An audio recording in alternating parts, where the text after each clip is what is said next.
noite, bem-vindos ao Notícias Tocantins. Agora são 7 horas e 19 minutos e que bom ter você comigo nesta terça-feira. Vamos ficar bem informados com tudo o que acontece no estado? Começamos esta edição falando da natureza. O Instituto Nacional de Pesquisas Espaciais divulgou ontem novos dados de desmatamento na Amazônia. No acumulado do ano, o levantamento apontou que a situação é a pior dos últimos 11 anos, um avanço de quase 30%. Foi a maior derrubada de árvores em uma década. O estado do Tocantins tem parte na área da Amazônia Legal e por aqui os índices foram diferentes. Quase 30% de crescimento. Esse foi o dado divulgado pelo Instituto Nacional de Pesquisas Espaciais e que deixou ambientalistas preocupados. A taxa do desmatamento na Amazônia Legal chegou quase a 10 mil quilômetros quadrados. Isso é uma área muito grande perdida em apenas um ano. Para vocês terem ideia, é como se a gente tivesse perdido quase 3 campos de futebol por minuto durante um ano. Então é muita coisa. O levantamento foi anunciado hoje e levou em consideração o acumulado de 12 meses, de agosto de 2018 até julho de 2019. A área desmatada na Amazônia Legal foi de 9.762 quilômetros quadrados. É o maior número dos últimos 11 anos, um recorde que ninguém quer atingir. Os dados têm como base o PRODES, que é o Sistema de Satélites do INPE. Ele faz o monitoramento anual do desmatamento na região. Foi criado em 1988 e é utilizado pelo governo brasileiro para embasar as políticas públicas para a área.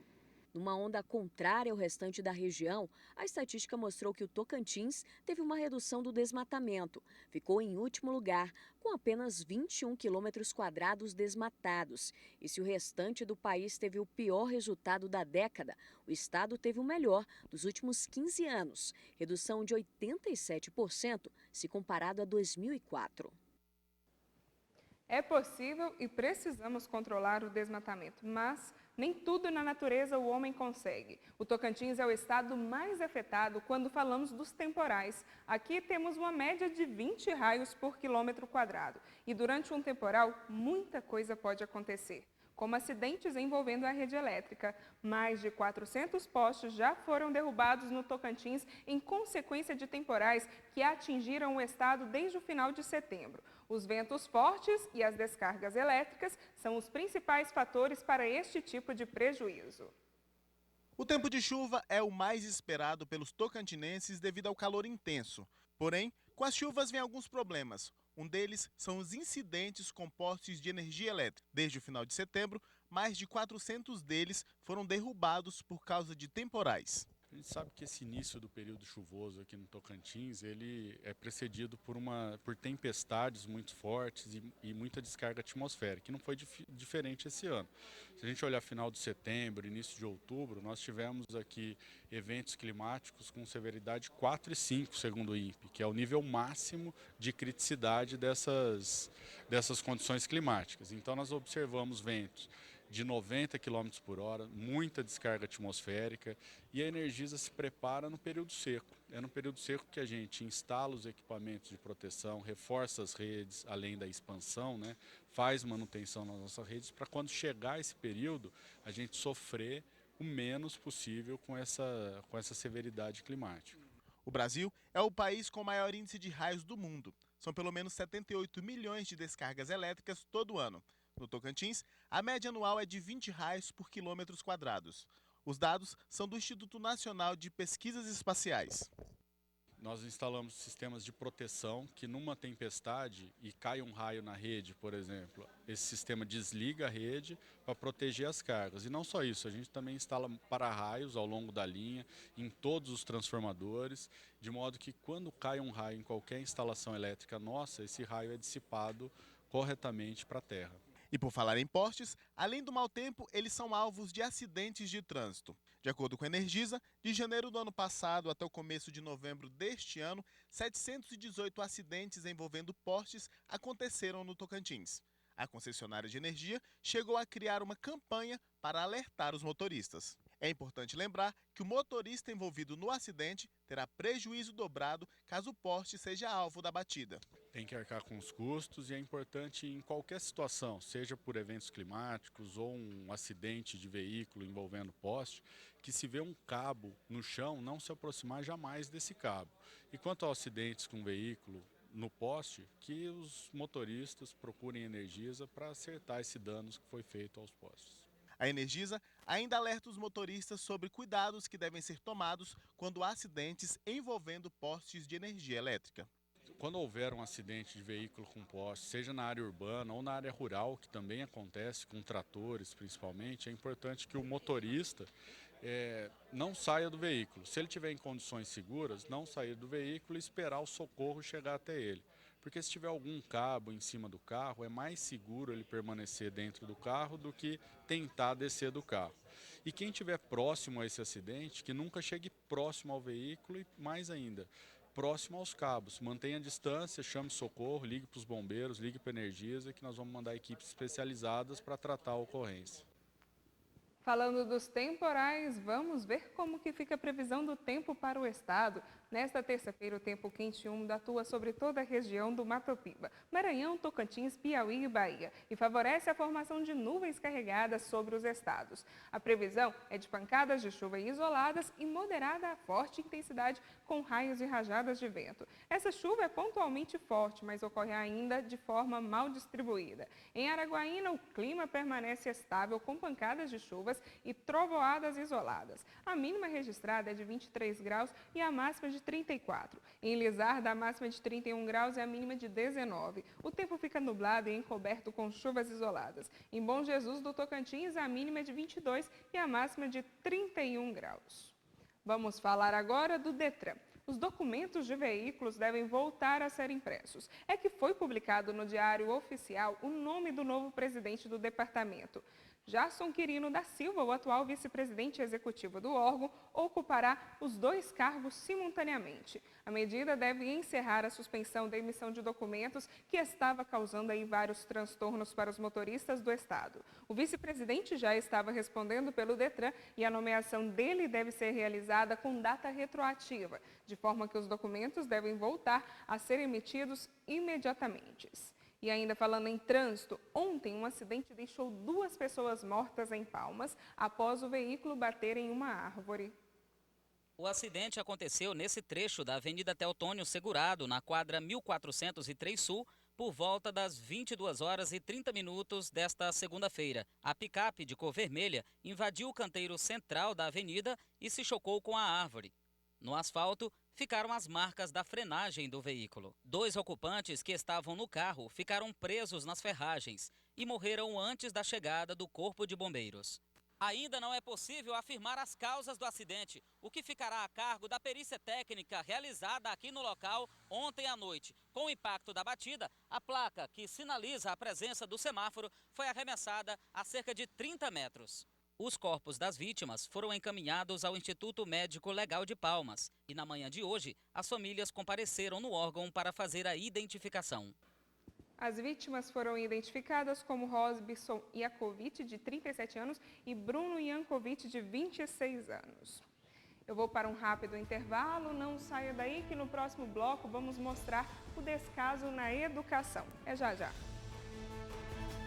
Voltamos com Notícias Tocantins. O Superior Tribunal de Justiça suspendeu uma ação penal contra uma servidora do Estado que teria recebido salários sem trabalhar no Tocantins. O ministro Nefer Cordeiro entendeu que receber sem trabalhar não configura crime de peculato e sim uma falta administrativa grave. Com base no entendimento, Kátia Borba Neves, servidora que foi penalizada durante a Operação Catarse, entrou com um pedido de habeas corpus. Kátia Borba foi um dos primeiros alvos da polícia na investigação que apura funcionários fantasmas na administração pública ainda em 2018. A decisão, inclusive, pode abrir precedente para que casos semelhantes tenham a investigação suspensa. Já na educação, os pais de alunos da Escola de Tempo Integral Margarida Lemos temem o fim da parceria da unidade com o Corpo de Bombeiros firmada em 2015. Segundo eles, aos poucos os militares estão deixando o colégio. A polêmica começou quando o coordenador do Corpo de Bombeiros na escola foi retirado da unidade. Segundo os pais, o Major Newton teve que deixar a escola depois que o Corpo de Bombeiros precisou do militar para ações de combate às queimadas há cerca de 3 meses. Eles alegam ainda que a corporação informou que a Prefeitura de Palmas foi avisada para que militares da reserva fossem contratados para ficarem na escola. Aos poucos, os bombeiros estão sendo retirados do local. Na realidade, a gente não sabe o que está acontecendo, se vai ter a permanência dos bombeiros ou se os bombeiros vão sair. E o que a gente queria do pessoal do colégio é saber, na realidade, se vai ter a continuação do Corpo de Bombeiro, né? E a gente também reivindica para a volta do Major Newton, que ele que começou aqui como major, como comandante do colégio, e tiraram ele sem dar explicação nenhuma. E isso está fazendo muita falta. A maioria dos pais não, todos os pais querem ele de volta. E principalmente a manutenção do Corpo de Bombeiro aqui. O receio dos pais é que a escola de tempo integral Margarida Lemos Gonçalves perca a parceria com o Corpo de Bombeiros. Atualmente, 1.100 alunos estudam na escola. Os estudantes também pedem a permanência dos militares na unidade escolar. Eu gosto muito dessa escola. Se ela voltar a ser... Se ela for tempo agora normal, a gente vai ficar mais tempo na rua, brincando ou bagunçando. Eu prefiro mais ficar aqui o tempo todo. A escola de tempo integral foi inaugurada em maio de 2015. Foram investidos quase 9 milhões de reais na construção da unidade, repasse do Fundo Nacional de Desenvolvimento da Educação, o FNDE, com contrapartida da Prefeitura de Palmas. A escola atende alunos do 1º ao 9º ano do ensino fundamental. Para os pais, o possível fim da parceria com os bombeiros pode afetar não só os estudantes. A disciplina, o ensino, não só os alunos, como os pais, como a comunidade. Com os bombeiros aqui, o setor teve referência, os pais trabalham mais tranquilo, as crianças são social, são bem educadas e nós precisamos da permanência deles aqui, para que nós pais podemos trabalhar tranquilo e saber que nossos filhos estão num lugar seguro. Nós necessitamos do colégio, nós necessitamos dos bombeiros aqui com a gente, entendeu? E o que a direção tem falado para vocês, tem dado de satisfação? Não falou nada pra gente, não falou nada, não teve nenhuma reunião, não comunicando nada. Teve alguma reunião? Estamos desde setembro. Entendeu? Esse é o caso. Em nota, a Secretaria de Educação esclareceu que a unidade permanece com a parceria com o Corpo de Bombeiros, já ajustada em reunião entre membros da corporação e representantes da CEMED, e que a direção da unidade já agendou uma reunião com os pais para informar sobre o assunto. Agora, falando de saúde, dia 30 de novembro acontecerá o Dia D de Mobilização Nacional contra o Sarampo. A segunda etapa da campanha iniciou ontem no estado e as expectativas são de imunizar 95% da população adulta entre 25 e 29 anos de idade. Mas a procura nos centros ainda é pequena por falta de conscientização. O movimento na Central de Armazenamento e Distribuição de Imunológico em Palmas é contínuo, pois é daqui que saem para os municípios as doses da vacina contra o sarampo. A segunda etapa da campanha já começou para o público de adultos e jovens de 20 a 29 anos de idade. A gente está com uma expectativa muito grande para essa segunda etapa, para essa população desses adultos jovens de 20 a 29 anos de idade. A gente sabe que é uma faixa etária mais complicada, mas não é uma faixa etária difícil de se alcançar. Então, todos os municípios eles já estão preparados, as salas de vacinas já estão com os imunos biológicos, então já estão preparadas para estar recebendo esse público. Segundo a Secretaria Estadual de Saúde, atualmente foram notificados no estado 53 casos suspeitos de sarampo, sem confirmação da doença. A primeira etapa da campanha, que imunizou crianças de 6 meses a menores de 5 anos de idade, foi alcançada. E o Tocantins está entre os 14 estados que superaram o índice de 95% das crianças vacinadas. É bastante importante que a população ela procure a sua unidade de saúde mais próxima, portando o seu cartão de vacina.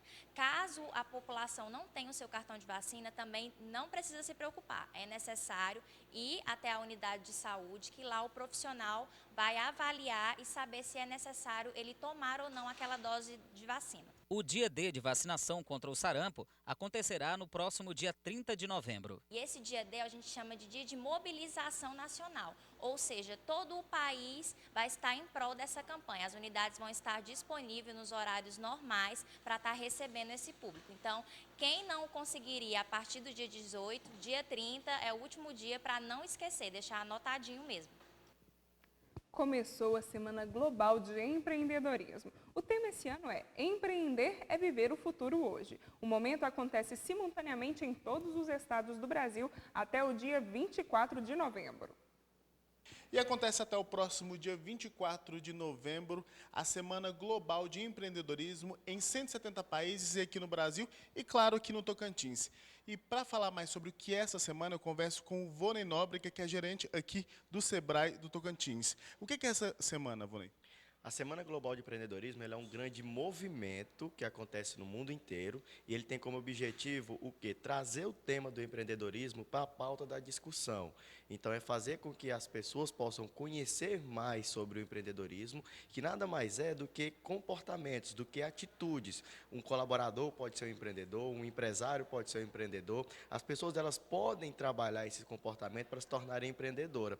E basicamente são pessoas que fazem acontecer, são pessoas que transformam realidades, que transformam a vida das pessoas que estão ao seu redor. E tudo isso pode gerar o quê? Pode gerar uma melhor qualidade de vida, pode gerar transformação para as pessoas. Por isso que o empreendedorismo hoje é uma pauta que se trabalha no mundo inteiro. São os comportamentos que realmente fazem com que as pessoas possam ser um pouco melhores. Tem um site para as pessoas poderem ver a programação? Tem sim. O site é empreendedorismo.org. Então, nesse site você conhece toda a programação do Tocantins, das cidades do município e até mesmo do país. Então, lá você consegue visualizar toda ela. E, além disso, você pode também entrar por meio das redes sociais do Sebrae, do portal sebrae.tel.com.br, onde tem toda essa programação e você pode se inscrever para participar conosco. No próximo bloco, vamos falar sobre o Palacinho. Eu te conto já já, não saia daí. Voltamos com o NTO. O Museu Histórico do Tocantins, mais conhecido pelo nome original Palacinho, foi reaberto hoje com uma solenidade. O prédio passou por obras de manutenção e recebeu um novo projeto museológico. A solenidade de abertura contou com a presença do ex-governador Siqueira Campos, além de outras autoridades na estrutura. Na estrutura funcionou a primeira sede do governo do Tocantins e agora volta a contar a história do nosso estado com verdadeiras relíquias, como exemplares antigos do Diário Oficial e fotografias dos primeiros dias de Palmas.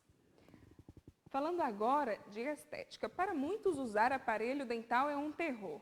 E muitos desses receios passam pela parte estética. Pensando nisso, um novo modelo de alinhador foi desenvolvido na odontologia. São os aparelhos invisíveis que alinham os dentes sem chamar a atenção. Os alinhadores invisíveis são um tipo de tratamento ortodôntico que utiliza placas de acetato extremamente finas e transparentes, que movimentam os dentes, corrigindo o desalinhamento. É feito um planejamento virtual, através de um escaneamento das arcadas, e com esse escaneamento é planejado o tratamento e a impressão dos alinhadores. Vem uma sequência de alinhadores, de acordo com a correção necessária. Esses alinhadores eles são trocados a cada 15 dias, pelo próprio paciente em casa. Os alinhadores são removíveis e transparentes. Outro diferencial desse método é o tempo de tratamento, que em média é mais rápido do que utilizando o aparelho convencional. O grande diferencial é a estética e conforto, porque é totalmente invisível e o paciente pode remover para alimentar, que é uma grande queixa dos pacientes que usam aparelho fixo. A Amanda, que já usou o aparelho fixo nos dentes por um bom tempo, ficou sabendo do novo tipo de tratamento e resolveu experimentar. O aparelho convencional teve um resultado satisfatório, porém, depois que eu terminei de usar, os meus dentes voltaram a ficar tortinhos. Então, eu sempre tive vontade, novamente, de alinhar os dentes. Eu tomei conhecimento desse aparelho, que é uma novidade que eu não sabia, não conhecia. E eu gostei por ele ser invisível, pelo conforto que ele traz. Eu posso tirar quando eu for fazer minhas fotos ou usar porque ele é invisível. E o Notícias Tocantins de hoje vai ficando por aqui, mas não se esqueça, entre agora no Instagram, @SBTTocantins. Eu te espero para um bate-papo. E amanhã voltamos aqui no mesmo horário. Uma boa noite para você, até lá!